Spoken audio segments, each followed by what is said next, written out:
Buenas, por decir algo. Hoy os tengo que decir que hago el podcast con cierto cabreo por dos razones. La primera es la obvia. ¿Qué hay que hacer en este país para que las decisiones sobre un tema en concreto las tome gente formada en ese tema? Y la segunda respecto a YouTube. Sabéis que evito etiquetas que nombren al patógeno del 2020 y que intento ni decir el nombre. De hecho, he revisado todos mis podcasts para identificar y borrar la etiqueta maldita. Pues bueno, uno de mis últimos shorts apenas ha tenido visitas por osar nombrar al bicho y supongo que por decir la palabra mascarilla. Y ahora, y esto es nuevo, me aparece el mensaje gubernamental con información de, entre comillemos, expertos sobre este patógeno sin siquiera nombrarlo. Bien, si este canal tiene que salir adelante, desde luego esto no ayuda. Así que hoy de perdidos al río. Y ya que digo río, pues me voy a mojar, porque la censura y la falta de objetividad las considero intolerables, sobre todo en la ciencia. Se puede tener diferentes opiniones y debatir ciertas recomendaciones, pero esto ya está pasando de castaño oscuro, y es aún más intolerable que censuren a alguien que se ha tragado todo tipo de brotes de diferentes patógenos y una pan lo que sigue. Y oye, algo debo saber. Claro, no soy un experto como estos de España, véase la ironía, pero algo sé. Como hoy es algo más técnico, os comento punto por punto lo que voy a contaros antes de empezar, por si os interesan más unas partes que otras. Yo os recomiendo que lo escuchéis entero porque en todo el podcast voy a dar información muy necesaria y relevante. Este programa es más largo de lo habitual, pero es necesario y no lo puedo dividir. Hoy en el menú tenemos descripción, tipos y capacidades de las mascarillas. Quirúrgicas, respiradores, medias máscaras, respiradores motorizados y mascarillas de tela. Siguiente punto. El tamaño de la gota sí importa, los aerosoles. Tercer punto. La prueba de ajuste. Y cuarto punto. ¿Qué podemos hacer entonces para minimizar el riesgo? Como bien sabéis, los centros de salud y hospitales están colapsados debido a los diferentes patógenos respiratorios que está habiendo. Es cierto que la incidencia este año está siendo más alta y que los trabajadores de los hospitales, así como los pacientes, lo están pasando mal, bastante mal. Ahora bien, ahora bien, ¿creéis que se están tomando las decisiones correctas? Es decir, se está reforzando el personal, se está reforzando las emergencias, se está, no sé, dando más material. No, no, por supuesto que no. Lo que se dice es, venga, ala, todos con mascarilla. Es como poner una tirita en un cáncer. Como siempre, para problemas serios se está haciendo tonterías. La sanidad, si sigue a este paso, va a colapsar. Esto es algo normal, después de una pan, lo que sigue. Y las infecciones respiratorias van a ir en aumento. Año tras año van a seguir aumentando. ¿Por qué? Pues porque la población cada vez está más envejecida. Los nacidos en los años 60 se están empezando a jubilar. Imaginaros si esto es así ahora, cómo va a estar dentro de 20 años cuando ya sean octogenarios. Esto no ha hecho más que empezar. Y lo que se está diciendo, no, venga, una mascarilla, ya está. En vez de ir al problema principal, que es la falta de recursos, la falta de personal. Bien, el que se ofenda con lo que voy a explicar hoy, ya le digo que el canal no es para él. Aquí vengo a explicar la situación, datos y recomendaciones basadas en ciencia y experiencia personal. Si alguien prefiere seguir a esos expertos y registre por lo que diga el político el medio de turno, allá él.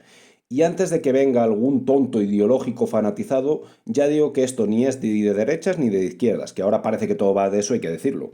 Si queréis saber cuál es mi postura en diversos temas, ya que he dicho que me iba a mojar, desde luego no es la de estos tipos que nos gobiernan.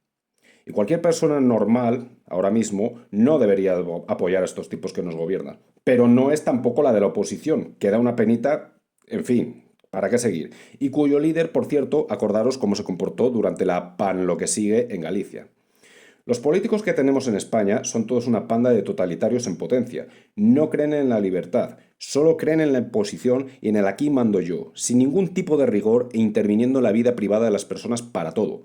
Así que allá la gente de este país se sigue votando. Yo, personalmente, me bajo del carro. Ya no voto más, se acabó.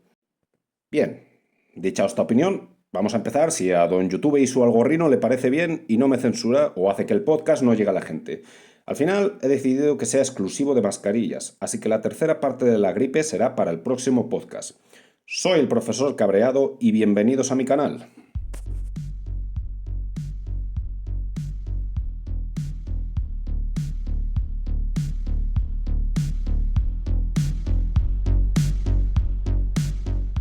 Ya estáis viendo los tumbos que está dando Médica y Madre. ¿Cuánto tiempo llevamos oyendo hablar de las mascarillas y decenas de recomendaciones diferentes? Muchas, desde luego. ¿Cómo llevarla? Si hay que llevarla, políticos diciendo primero que no, luego que sí. Un lío. ¿Y sabéis qué? Que aún no se usan de manera correcta ni cuando se deben usar. La información que os voy a dar ahora es lo más completo y objetivo que encontraréis para el público general, así que os recomiendo que lo escuchéis atentamente. Otra consideración antes de comenzar que os quiero hacer es sobre quién escucháis o seguís consejos. Y con esto no me estoy refiriendo de nuevo a los gobernantes, sino a sanitarios como pueden ser médicos o enfermeros. Os pregunto, ¿un médico general o un enfermero, o voy más allá, digamos un dermatólogo o cirujano, es una autoridad per se en infecciones por lo que ha estudiado? ¿Hay por tanto que seguir su opinión sobre infecciones o en este caso mascarillas sin plantearse nada? Puede que dé una opinión correcta basada en datos o puede que no la dé.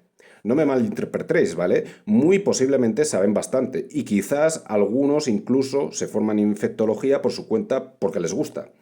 Pero no es lo mismo saber cómo usar un antibiótico o conceptos de microbiología que saber de la ecología de las infecciones y de cómo usar las protecciones en el momento adecuado y de la forma adecuada. Os voy a poner un ejemplo con otros profesionales.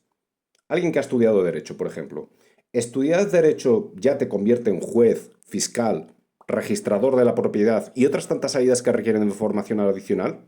No, ¿verdad? Pues esto es lo mismo. Vamos allá entonces. Lo primero de lo que vamos a hablar es de los tipos principales de mascarilla más comunes. Como ya sabéis, hay infinidad de mascarillas y una mascarilla de uso hospitalario no es lo mismo que una mascarilla de uso agrícola, a pesar de que parezcan idénticas. Hay, por ejemplo, diferencias en el peso, la capacidad de filtrado y la cantidad de tiempo que se pueden llevar. Vamos a por los modelos más comunes. La primera mascarilla, que es la más común, la más famosa, la que te encuentras en el abrigo lleno de pelusas después de 2 años, es la mascarilla quirúrgica. Esta mascarilla, para que os empiece a explotar la cabeza, a efectos técnicos no se considera como un equipo de protección individual de carácter respiratorio y está más orientada al uso quirúrgico para evitar exposición a fluidos corporales en la boca y en la nariz. Y por supuesto también para evitar que nuestros propios fluidos caigan en un paciente mientras, por ejemplo, un cirujano está operando. No obstante, en ciertas situaciones y con ciertos virus sí puede ser útil. Es importante recordar esto, ciertas situaciones, porque lo vamos a ver aquí y en futuros podcasts. La gran pregunta, ¿cuánto tiempo creéis que se puede usar esta mascarilla? ¿2 horas? ¿Un día? ¿Sabéis cuál era el tiempo recomendado en general por los fabricantes antes del problema del año 20? Solamente 20 minutos. Tras este tiempo te la tenías que cambiar. Entonces, ¿por qué mágicamente cambió la recomendación y de repente se podían usar más tiempo? Respuesta simple, oferta, demanda y falta de material. ¿Cómo os habéis quedado? Ahora supongo que el algoritmo hará su trabajo bloqueando la difusión de esto, pero bueno, los infectólogos también intentamos compatibilizar los recursos que sabemos que son escasos con la máxima protección posible, así que, ¿qué es lo que acabamos recomendando en nuestras áreas de influencia respecto al tiempo de uso? Pues que la mascarilla quirúrgica se llevase hasta que se empezase a sentir humedad dentro o se sintiese incómoda. Sobre todo lo primero, lo de la humedad. ¿Y esto cuánto tiempo es? Pues realmente depende mucho de la persona. Cómo es su respiración, el tamaño de la persona, si es hombre o mujer, o la cantidad de movimiento del departamento. Que no es lo mismo el trabajo en emergencias que el de consultas. En emergencias, ahora bien lo sabrán, los trabajadores muchas veces tienen que correr y eso significa más respiración y por tanto más humedad, lo que significa que la tienen que cambiar más habitualmente. ¿Queréis que os dé un tiempo basado en mi propia experiencia? Yo, lo que la usaba. Pues yo me movía bastante, de un lado para otro, pero no tenía que correr. En esa situación más o menos me duraba unos 40 minutos, 1 hora. Después la mascarilla ya no estaba en condiciones. Así que ya solo con esto se han estado usando mal y se siguen usando mal. Dentro de las mascarillas quirúrgicas hay dos tipos que se deberían usar para unas cosas u otras, aunque todas parecen iguales, por supuesto. Así que para diferenciarlas muchas veces la única manera es mirar la descripción del fabricante en la caja. Como os he dicho, os menciono las que son más relevantes, pero hay muchas más. Vamos a empezar con las quirúrgicas tipo 2. En su descripción, si tenéis una caja y queréis echarle un vistazo, veis una letra R, o al menos debería tener una R si es que estáis en hospitales. Esta R significa que esta mascarilla en concreto es resistente a salpicaduras. Recordar, R es igual a resistente. Lo normal es que conste de 3 capas. La exterior, que suele ser azul, aunque también lo hay verde, incluso blanco, es la que repele las salpicaduras. La del medio es la que filtra, y la más interior, que suele ser blanca, es la que absorbe la humedad propia. Hay una tipo 1, claro. La diferencia entre la 1 y la 2 es que la primera tiene una eficacia de filtración bacteriana o EFB del 95%, mientras que la tipo 2 la tiene del 98%. He dicho filtración bacteriana, atentos a esto, ¿vale? Para hospitales, lo ideal sería una mascarilla quirúrgica del tipo 2R, la del 98%. Se podría considerar una tipo 2 sin la R, es decir, sin la resistencia a fluidos, siempre y cuando se esté absolutamente seguro de que no se va a estar expuesto a fluidos corporales. Ya sabéis que en muchos países en los hospitales se ha llevado cualquier mascarilla sin considerar nada y para cualquier situación. Alguien que, por ejemplo, trabaje en administración, pues podría llevar una tipo del 2 normal, pero en áreas clínicas debería ser siempre una 2R. Estas mascarillas, la 2 y la 2R, deberían limitarse única y exclusivamente al ámbito hospitalario. Debido al problema del año 20, hasta hace poco ha habido una gran disponibilidad de mascarillas. Pero recordar cómo fue al principio de la pan lo que sigue, cuando ni siquiera las había para los hospitales. Y mucho me temo que podemos volver a esa situación con los tumbos que están dando los expertos. Ya sabéis, mascarilla 2 y 2R solo para hospitales y centros sanitarios y cuando de verdad se tengan que usar, no como si fueran parte del uniforme. En cuanto a las tipo 1, pues podrían usarse por el público general en lugares cerrados o aglomeraciones donde no se pueda mantener la distancia de seguridad de 2 metros, pero para nada es recomendable usarlas en espacios abiertos. Las mascarillas mal usadas pueden generar otro tipo de infecciones, por ejemplo infecciones bacterianas. Incluso, llevar o usar mal una mascarilla puede incrementar el riesgo de infectarse por virus respiratorios más que no llevarla. Pero aún no he dicho nada de los aerosoles, que os contaba, por cierto, en uno de los últimos podcasts, y que hoy voy a volver a nombrar y explicar muy bien. Contra estos aerosoles da igual que se use bien o mal la mascarilla quirúrgica, ya que no es útil. Repito, no es útil.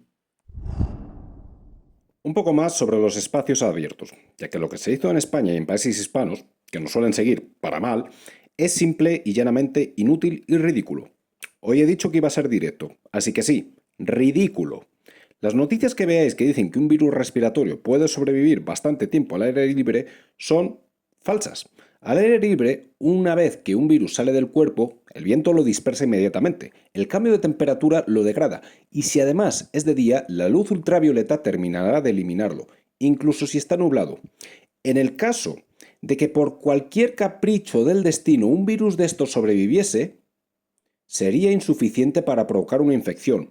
Y cuidado que estoy hablando de virus respiratorios como los que empiezan por las letras G, C y V. Otros, como el norovirus, sí pueden potencialmente sobrevivir más tiempo al aire libre. A ver si ahora no me censura, señor YouTube, por decir norovirus. Para que alguien se pudiera infectar al aire libre, debería estar hablando con alguien muy de cerca, ya sabéis, menos de 2 metros durante varios minutos, o encontrarse en una aglomeración de gente tipo manifestación del 8M. Simplemente preguntaros, por ejemplo, en España, si las mascarillas quirúrgicas son tan efectivas al aire libre, ¿por qué se siguieron dando casos? La respuesta es simple, porque la inmensa mayoría de los contagios se producen en lugares cerrados, centros de trabajo o casas. Por supuesto, puntualización porque puede que venga el listo de turno, así que me adelanto. Si vas caminando por la calle y alguien pasa y te estornuda en la cara, te contagias. Pero esto pasa, y si pasa, pues vosotros sabréis lo que hacéis con ese maleducado. Pasamos ahora a las mascarillas de alta protección a las que también se les llama respiradores. De nuevo solo voy a nombrar las más usadas, las más relevantes y las más conocidas. Muy importante con estas, para usarlas hay que realizar una prueba de ajuste que os voy a explicar en unos minutos. Si no se hace esta prueba, no garantizan la protección. Repito, no garantizan la protección. La primera mascarilla que tenemos, o respirador, es la N95.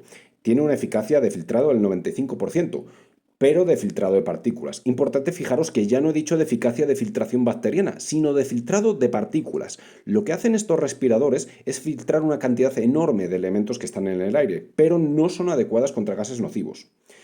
Esta mascarilla, respirador, la N95 y las otras consisten en unas mallas de polímero que se entrelazan entre sí multitud de veces. Es una tecnología realmente especializada, de tal manera que no es algo que se pueda hacer en casa, para que no se engañen. Por cierto, la letra N, que aparece en N95, significa non-oil. Esto quiere decir que no serán efectivas si hay sustancias oleosas. No es algo que sea especialmente relevante, ¿vale? Pero ya os he dicho que os iba a dar muchísimos datos. Así que ahí están.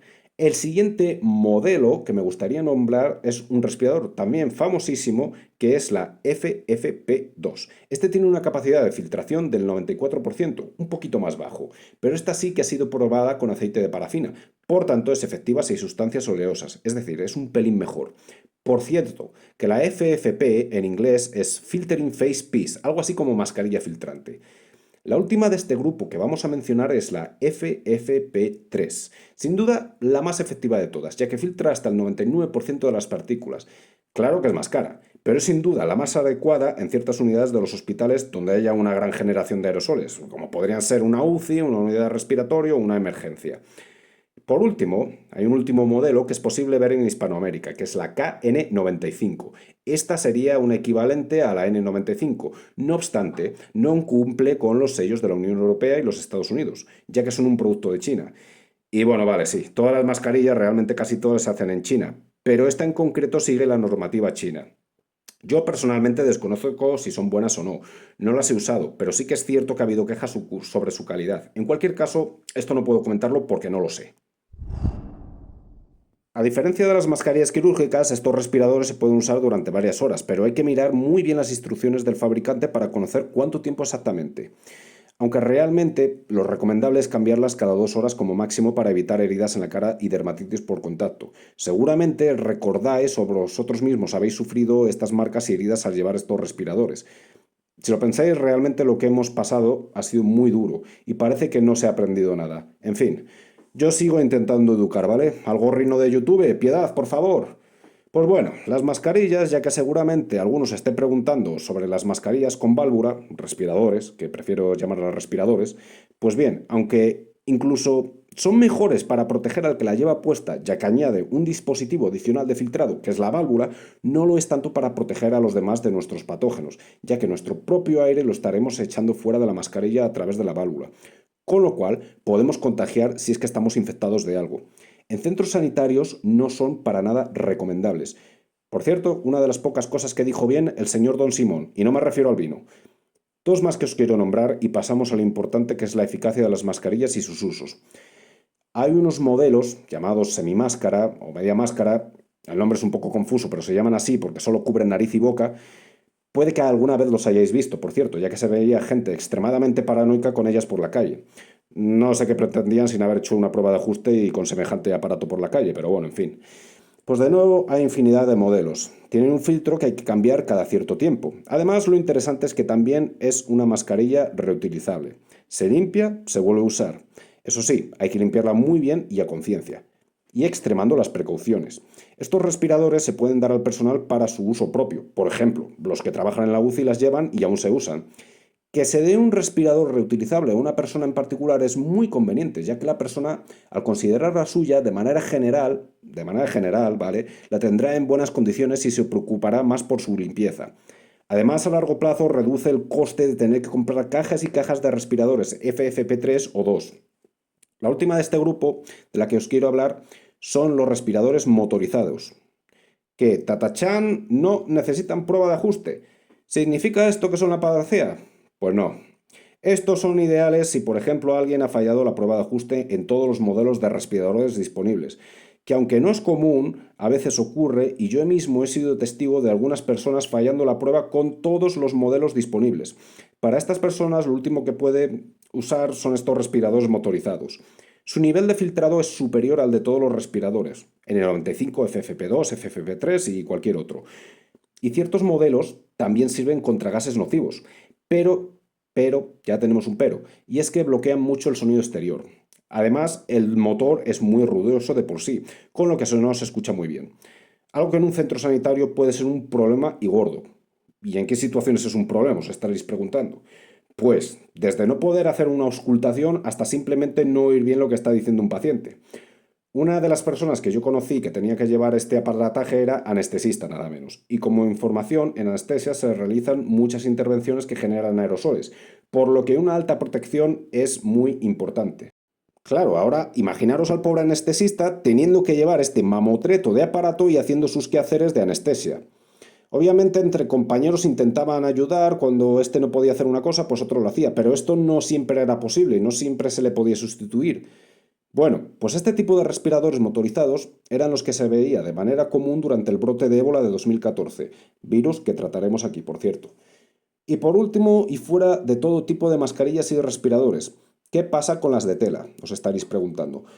Pues es una pregunta que no tiene una respuesta única. Desde que comenzó el problema han salido al mercado multitud de mascarillas de tela. Hay desde algunas que no protegen absolutamente nada, y es como llevar el disco de antivirus de la imagen de la carátula del podcast, a otras que dan una protección bastante adecuada, pero desde luego no son adecuadas para un centro sanitario. De todas formas, y al igual que con las mascarillas de uso sanitario, el buen uso de ellas es lo más importante. Si la mascarilla no se usa correctamente, está sucia o las manos están sucias, una mascarilla, sea del tipo que sea, no será efectiva. Como veis, hay muchísimos tipos de mascarilla y solo he nombrado algunos de ellos. Yo no conozco todos ni mucho menos y dudo que haya alguien que los conozca, salvo que se dedique en exclusiva a ello, un comercial, por ejemplo. Pues vamos ahora a explicar el tamaño de las gotas, esencial para entender por qué las mascarillas quirúrgicas pueden no ser una buena opción. Podemos llamar a la siguiente parte, el tamaño de la gota sí importa. Os dije en otro programa que haría un podcast cortito explicando el tema de la gota. Bueno, no puede ser con lo que está pasando, así que debo combinarlo con el tema de las mascarillas porque está totalmente relacionado, así que vamos con ello. Quizá hayáis oído hablar de las gotas de Fluge, nombre tomado del bacteriólogo alemán que las describió a finales del siglo XIX. Por eso seguramente lo he pronunciado mal. Estas gotículas tienen un tamaño de entre 5 y 10 micrones. Un micrón o micra es la milésima parte de un milímetro, para que os hagáis una idea. Pues a través de estas gotas se pueden transmitir patógenos a una distancia de 1 metro aproximadamente. Por eso se recomienda mantener una distancia de 2 metros para asegurarse. ¿Un ejemplo de estas gotas? Pues cuando hablamos o hay tos sin aerosolización. Claro, si el que tose tiene unos pulmones de ballena, pues a lo mejor las lanza más lejos. Luego tenemos lo que os llevo diciendo desde el primer podcast de la gripe, los famosos núcleos goticulares de Wells. Este buen hombre fue un científico estadounidense. Os presento por fin a los aerosoles. Estos núcleos o aerosoles tienen un tamaño menor a 5 micra y se mantienen más tiempo en el aire y alcanzan más distancia, por lo que aumenta la posibilidad de infección. Se generan por la evaporación de las gotículas, por ello se dice que son como el núcleo. Son muy pequeñas, por lo que se cuelan por la mascarilla quirúrgica sin problema. Gotas de Fluge igual a gotículas respiratorias, mientras que las de Wells igual a aerosoles. Dependiendo de la situación y el ambiente en el que nos encontremos, podemos tener tanto Fluge como Wells. C y G, ya sabéis qué quiero decir, se transmiten de las dos formas. Podríamos pensar que siempre y cuando no se generen aerosoles, una mascarilla quirúrgica del tipo 2R es suficiente, pero las investigaciones y estudios sobre aerosoles no van por ahí y parecen indicar otras cosas y cada vez con una evidencia más fuerte. Si habéis escuchado mis podcasts de la G, sabréis que hasta un 50% de la transmisión se produce por estos aerosoles. Es decir, que hay más cosas que producen aerosoles de las que se creía. Esta lista que os voy a nombrar ahora cambia constantemente, por lo que de aquí a un año puede que la lista sea diferente, seguramente con más cosas en ella. Os leo la lista y si trabajáis en centros sanitarios no está de más aprenderla, aunque solo sea por encima. Claro, que lo mismo puede dar, porque vendrán los expertos a recomendar e imponer cualquier despropósito y se acabó la ciencia. En fin, cojamos aire y no os preocupéis por los nombres extraños. Vamos con la lista. Intubación y extubación, ventilación manual, broncoscopias, succión de secreciones del aparato respiratorio superior en endoscopias o a través de una traqueostomía, inducción de esputos por solución salina, ventilación de alta frecuencia oscilatoria, oxigenoterapia nasal de alto flujo, BIPAC, CEPAP, procedimientos dentales en los que se usen equipos de alta velocidad como los tornos dentales, equipos de alta velocidad usados en autopsias y que impliquen el corte de vías respiratorias, y otros tantos que, como os digo, irán apareciendo en el futuro. De momento ya incluso se está viendo que estornudar los produce. Es más, se cree que se podrían producir por simplemente respirar, como os comentaba en un anterior podcast. Aún se investiga, ¿vale? Claro, que no es lo mismo la cantidad de aerosoles que va a producir un procedimiento de la lista que os he leído que simplemente respirar, pero es algo a tener en cuenta y es que los aerosoles implican que un virus como C o G se transmiten más fácilmente, por ello se deberían usar respiradores en zonas con alta concentración de aerosoles y por ello una mascarilla quirúrgica no es suficiente. A ver si va quedando claro. Y no son solo los aerosoles en sí mismos, y es que la distancia que pueden alcanzar los aerosoles y el tiempo que pueden estar flotando en el aire, también está influida por factores como la ventilación que haya en el lugar, la temperatura, el movimiento de gente, los sellados de las puertas, la cantidad de luz, etcétera, etcétera, etcétera. Es decir, sitios cerrados, especialmente centros sanitarios, ¿cómo queréis, queridos políticos, controlar todo esto con una mascarilla quirúrgica que no está pensada para aerosoles o con un respirador sin haber hecho la prueba de ajuste? Y ni siquiera voy a entrar a fondo en el tema de en qué lugares se producen más infecciones por virus respiratorios, ya que este podcast es para mascarilla. Pero ya solo con esto veis por dónde va el tema. Vamos de lleno a la prueba de ajuste, que es algo de vital importancia, nunca mejor dicho. Atención a esta parte porque es información que todo el mundo debería conocer para entender el despropósito que se ha estado dando. En donde yo he estado trabajando años, en Reino Unido, esta prueba se hacía y era obligatoria sobre todo en zonas de máxima concentración de aerosoles. Es cierto que allí también se hizo la chorrada de usar quirúrgicas a todas horas, pero al menos se usaban respiradores con su correspondiente prueba de ajuste en las zonas de mayor riesgo. Obviamente, era común que el personal sanitario preguntase cómo se habían podido infectar de C si llevaban a todas horas la mascarilla quirúrgica. Bueno, pues primero porque la protección contra estos virus, como llevo repitiendo todo el podcast, es totalmente insuficiente con una mascarilla quirúrgica. Y segundo, porque estos virus te los puedes coger en cualquier parte. Así que las infecciones no se producen solo en centros sanitarios, como seguro que ya todos sabéis. Imaginaros en la situación que estábamos los que trabajamos en infectología con gente muy cabreada, llamando porque se habían cogido C a pesar de estar usando y siguiendo las recomendaciones gubernamentales de llevar la quirúrgica a todas horas. Pues eso. Si la prueba de ajuste se hace en algún sitio en España, por favor decirlo, ya que obviamente no conozco todos los centros sanitarios, pero desde luego a compañeros míos que he preguntado y dispersos por todo el país, ninguno me ha dicho que se haga. Pero bien, las pruebas de ajuste, como he dicho, se deben hacer con los respiradores, es decir, N95, FFP2, FFP3 y las medias máscaras. No hacer esta prueba supone que no podéis estar seguros si un modelo de estos respiradores en concretos os estará protegiendo. ¿Y esto por qué es? Pues simplemente por las formas diferentes de las caras y los respiradores, es decir, sus diferentes modelos. Tenemos dos tipos de pruebas de ajuste. La más común y la más barata es la prueba de ajuste cualitativa. Algún día haré un vídeo para que veáis cómo es, pero básicamente consiste en que te ponen un capuchón en la cabeza con una abertura por la que te meten un dispositivo parecido al que usan los asmáticos. Se rocía un producto que simula aerosoles mientras se lleva al respirador y se hacen una serie de movimientos que simulan los movimientos que se hacen en el trabajo normalmente. Antes de empezar la prueba, se tiene que estar media hora sin comer, fumar ni mascar chicle. Solo se puede beber agua. Además, si se es hombre, no se debe llevar barba, ya que ya os digo que se falla automáticamente. Hice la prueba. Para usar estos respiradores siempre hay que ir muy bien afeitado, lo cual es un auténtico fastidio, creerme. Además, si se usan gafas, hay que hacerlo con gafas. Y si la persona es asmática, hay que tener cuidado y hacerla cuantitativa, ya que aunque es muy raro que el producto pueda desencadenar un ataque de asma, la posibilidad existe. Bien, se empieza poniendo el capuchón sin llevar el respirador y se rocía el producto, que es muy amargo, un número de veces hasta que se puede sentir el sabor. El producto es inocuo, solo que sabe muy mal. Después se espera unos minutos antes de empezar la prueba como tal. Hay gente que no es capaz de sentir el sabor amargo, por lo que si este es el caso, esperamos unos minutos y procedemos a hacer lo mismo, pero con una solución que esta vez es más rica, sabe dulce. Si la persona vuelve a no sentir tampoco nada con el dulce, entonces decimos que directamente ha fallado la prueba de ajuste. En ese caso, podemos pedirle que vuelva al día siguiente para intentarlo otra vez o directamente, si no hay tiempo, recomendar que no trabaje en una zona con alta concentración de aerosoles.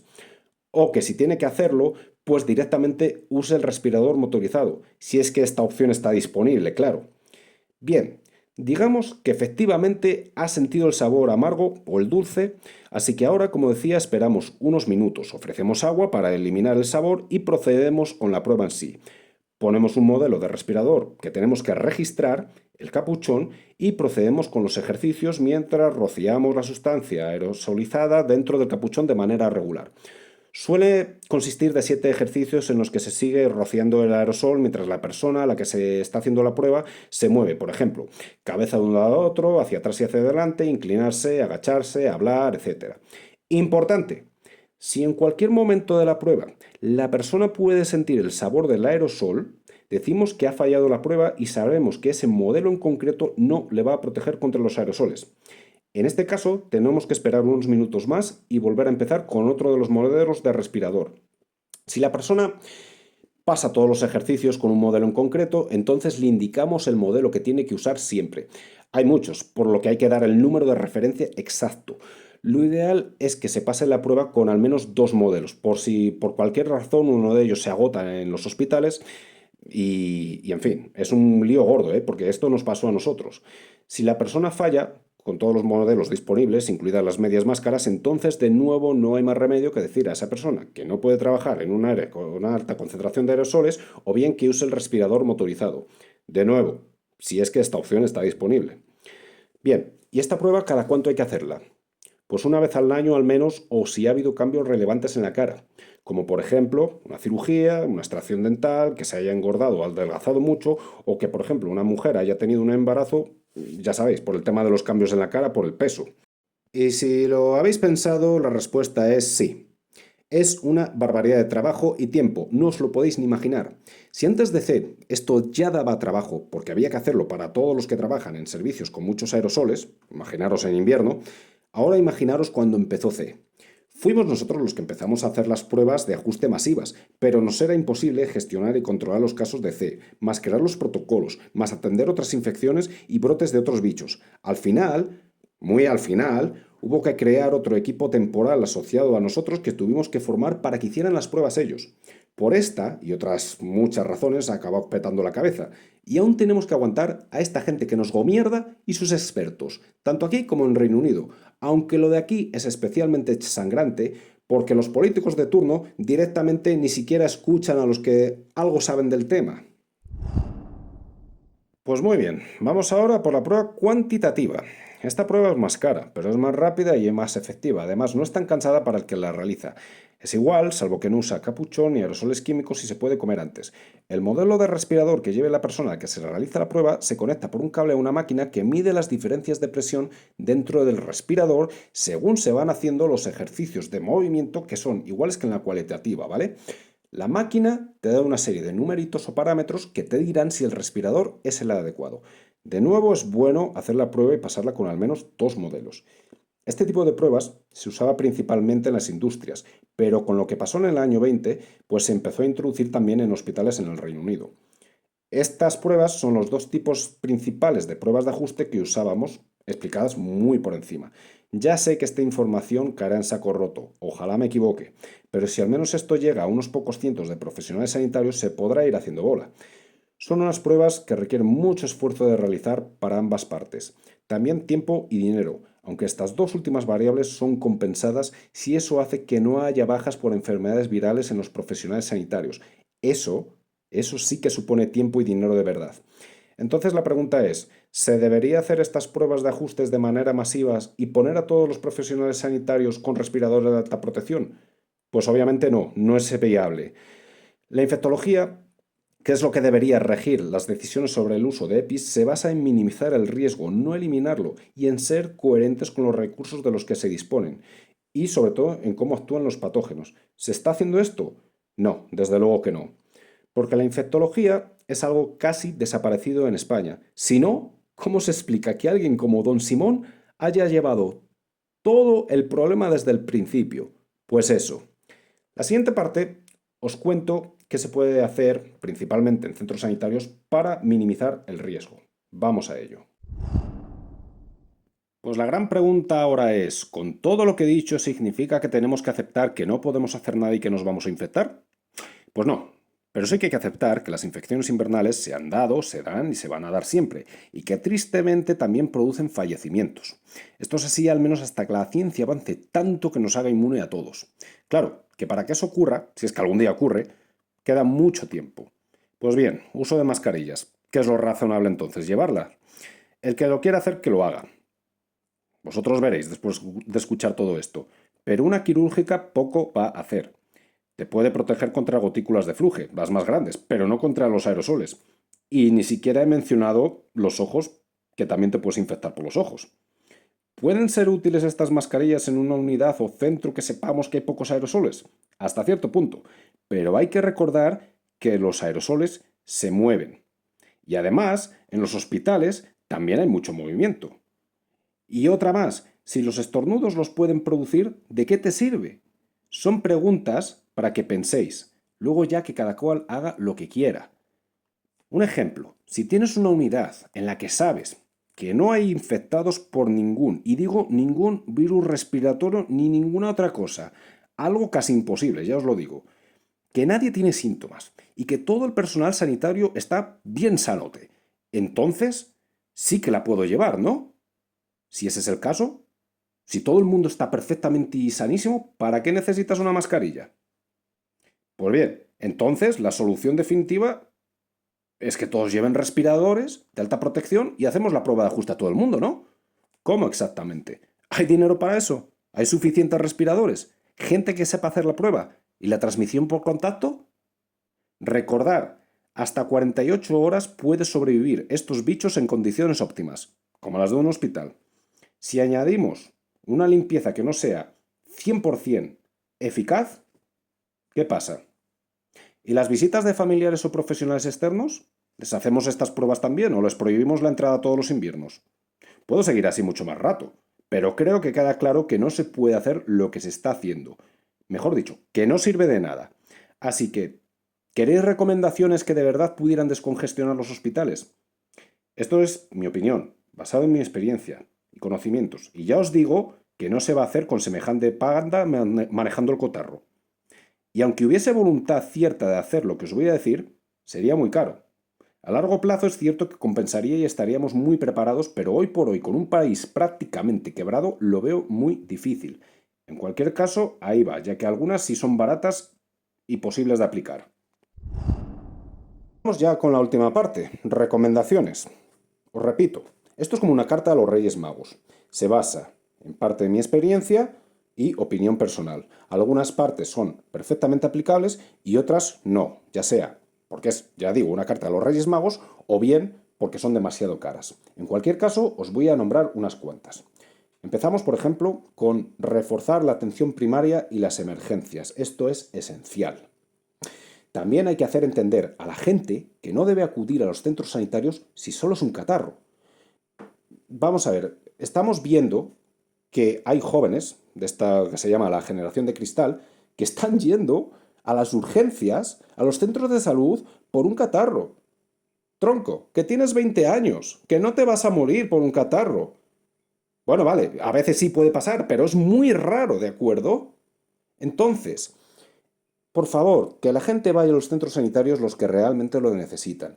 En este aspecto, si van a los centros sanitarios, sabemos que va a haber una gran afluencia, igualmente, porque es invierno, porque tenemos un montón de patógenos respiratorios. Por tanto, hay que habilitar más lugares de aislamiento en caso de ser necesario. Y hay que hacer altas mucho más rápidas si vienen por una infección leve. Es decir, en definitiva, necesitamos más personal. La gente no quiere trabajar en sanidad porque es estresante. Es una pescadilla que se muerde la cola. Seguimos con más cosas.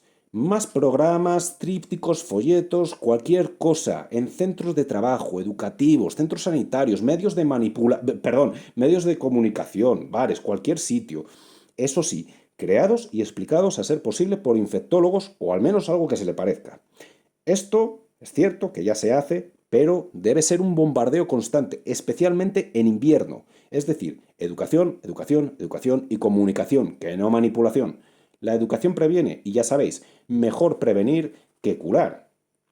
Refuerzo de asistencia sanitaria a domicilio. Esta es una importante también, de tal manera que las personas vulnerables que necesitan una asistencia sanitaria no tengan que ir a los centros sanitarios si no es absolutamente necesario. De nuevo, esto existe, pero se necesita más. Adquisición de maquinarias de descontaminación de peróxido de hidrógeno o similares, da igual, algo que tengamos por si es necesario, si hay un brote gordo, poder desinfectar toda una unidad rápido. ¿Qué más podemos decir? Por ejemplo, mascarillas, o mejor dicho, respiradores de alta protección para el personal de unidades como la UCI, emergencias, respiratorio, otorrino y otros lugares donde se pueda dar una mayor aerosolización, como ya hemos comentado. Es importante, muy importante, que estos servicios continúen y por tanto es importante que la gente que trabaja allí esté muy bien protegida.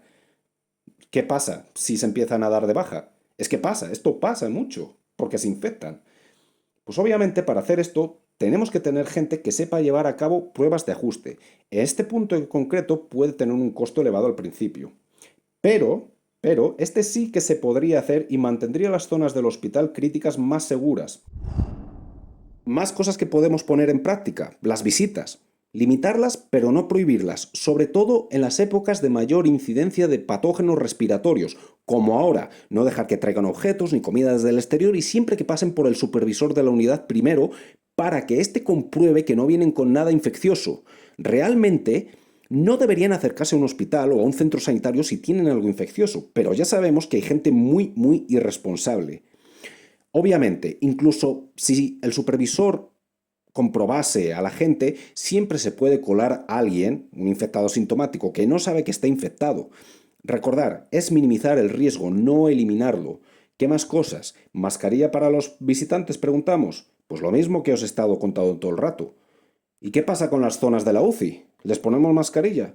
Pues esa es una buena pregunta, pero es muy difícil. Ni siquiera nosotros en infectología pudimos sacar una conclusión óptima al respecto. La quirúrgica poco hace. La de alta protección habría que hacer la prueba de ajuste a las visitas. Una medida para minimizar todo lo posible el riesgo sería pedir a las visitas un autoaislamiento mientras esté su familiar en la unidad de alto riesgo. Muy difícil. También otra, que esta sí que sería posible hacerla, es prueba de antígenos de las combinadas, ya sabéis, estas que tienen la G, la C y la V, todos los días a las visitas. Además, si tenemos al personal de estas unidades con respiradores de alta protección, el riesgo disminuye mucho. Y si añadimos pruebas de antígeno al personal, sería una opción interesante, un par de veces por semana o si han estado en un contacto de alto riesgo. Las medidas de este punto para las unidades más críticas ayudarían a minimizar el riesgo bastante. Pero ya sabéis, si el virus se cuela y produce un brote, y más teniendo en cuenta los procedimientos de aerosolización que se hacen en ellas, entonces ya tenemos un problema. Eso sí, tengo que decir que aplicando estas medidas en nuestras UCIs hubo mucho control, y cuando limamos los procedimientos y llegamos al punto de no tener brotes, si había alguien infectado, lo podíamos controlar con rapidez. Se necesitó mucho tiempo, mucha educación y práctica, pero se consiguió. Esta va a ser buena, esta va a crear polémica. Centralización y liberalización de la sanidad. ¡Pum! Las órdenes, bien dadas, claro, y con fundamento, tienen que darse en cascada y no mediante 17 sistemas diferentes. Además, hay que agilizar y facilitar las contrataciones de personal sanitario. ¿Qué narices es eso de bolsas y funcionarios en sanidad? No, basta ya de sistemas rígidos e injustos. Esto se está yendo al garete, y no solo por las infecciones. El sistema no funciona y la solución no es más regularización y dificultades para la contratación y movimiento de profesionales entre diferentes regiones u hospitales. Dicho todo esto, y mucho más que se podría decir y hacer, yo sé que esto es papel mojado, o mejor dicho, podcast mojado. Hemos llegado a un punto que o el cambio es total ya, o el colapso está garantizado en todos los niveles, no solo el sanitario, pero centrándonos en sanidad ahora mismo. Esto no ha hecho más que empezar, ¿vale? Como os decía antes. La generación más numerosa, la de los 60, se está jubilando. Dentro de 20 años serán octogenarios. Algo que ya está pasando en Inglaterra, por cierto, que nos llevan unos 15 años de ventaja. Imaginaros, entonces, cómo estará la sanidad si ahora ya está mal. Por este camino intervencionista que llevamos, solo podemos acabar de una manera muy mala, con una sanidad salvaje como la estadounidense o de una calidad pésima. ¿Qué es mejor, susto o muerte? El gobierno de progreso, tan social y que se le llena la boca de lo público, va a conseguir que colapse todo o bien justo lo que dice que no quiere que pase, según ellos. Es decir, que no quede más remedio que privatizar y no una privatización escalonada, sino salvaje. Ah, sí. Y las infecciones invernales van a seguir ocurriendo. Las pan lo que sigue, también. ¿Ponemos ya gente con un poco de conocimiento y sentido común o seguimos con la mascarilla quirúrgica en la cara? Si has llegado hasta aquí, eres un crack, enhorabuena. Házmelo saber en comentarios y suscríbete ya de paso. Los que no han llegado obviamente no van a escuchar esto, así que continúen en la caverna de Platón. Y hasta aquí el podcast de hoy. YouTube, no me algorrines, por favor. Un saludo del profesor Bacterio y hasta el próximo podcast con la tercera parte de la gripe. Hasta luego.